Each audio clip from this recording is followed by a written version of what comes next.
Et on a fait une étude il y a 4 ans, je suis passé, j'ai fait une étude ici en Algérie. Et on a développé quelque chose, un outil pour les orthophonistes et les autistes et les enfants qui ont des difficultés spécifiquement pour les Algériens. C'est tout public, hein. C'est tout public, donc tout enfant qui a des difficultés. Enfants et adultes?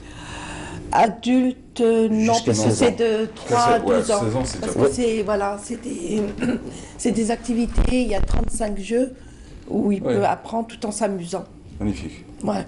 Et il y a le suivi derrière, c'est pas que l'enfant il ne fait pas que jouer. Ouais. Donc il est en train de. C'est des jeux subtils que l'enfant ne peut pas, il ne sera pas dérouté.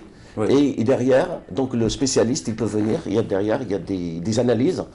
Donc vous avez des statistiques, des analyses. C'est-à-dire que l'enfant travaille sur son appli, voilà. Sa tablette ou son téléphone, sans se rendre compte sur tablette. Enfin, c'est ludique, c'est voilà. très bien, la chose et autres. Tout à fait. Mais à la fin, le spécialiste ou le parent peut voir les résultats. Il peut voir les résultats, soit graphiques ou en détail. Donc, et après, on peut facilement détecter si un enfant, peut-être, il y a de temps en temps, on dit que les enfants sont autistes, mais tout simplement, c'est qu'il a une mauvaise audition et il y a une mauvaise perception des choses.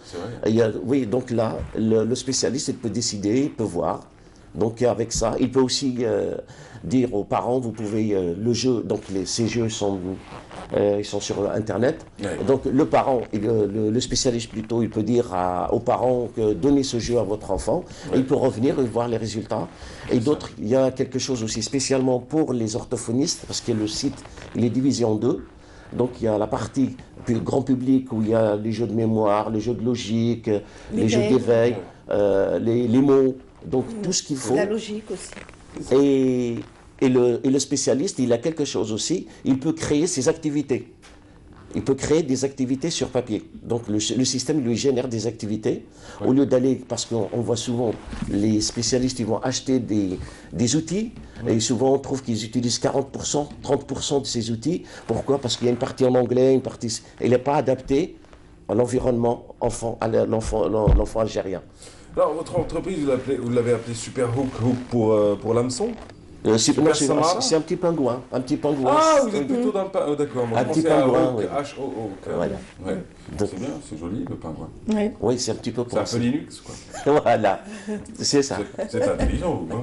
C'est un peu maudit, là, mais avec son loup, son chacal.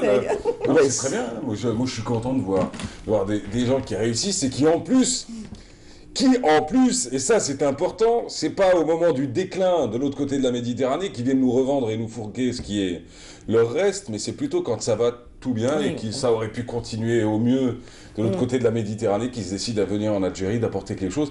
Ça, tu sens un peu plus de patriotisme que ceux qui commencent à couler et qui ensuite viennent se faire des carrières de rachat ici en Algérie. Parce que c'est étudié vraiment pour l'Algérie. Non, mais c'est très bien ça. Le but aussi, c'est qu'on va créer des vocations au niveau des orthophonistes. Parce qu'un orthophoniste, il ne faut pas croire que tout le monde va travailler chez l'État. Il y en a qui vont créer, il y en a qui vont écrire. Et avec nous, on a commencé, il y a un petit groupe, ils ont commencé à dire, voilà, nous on veut des tests spécifiques à l'enfant algérien. Donc bientôt, ce petit groupe avec Madame Béchel, qui a parlé dans le reportage précédent avec votre chaîne. Ouais, et qui est passé qui est passé au journal télévisé. Mais nous, on a des extraits. On n'a pas le reportage complet, on a des extraits. D'ailleurs, qu'on a vu il y a quelques instants. Donc ils sont en train de faire ils sont en train de former un petit groupe, et ils vont discuter, et après pour faire des tests, par exemple pour déceler si c'est un enfant, il est autiste ou non, au lieu d'utiliser des tests étrangers.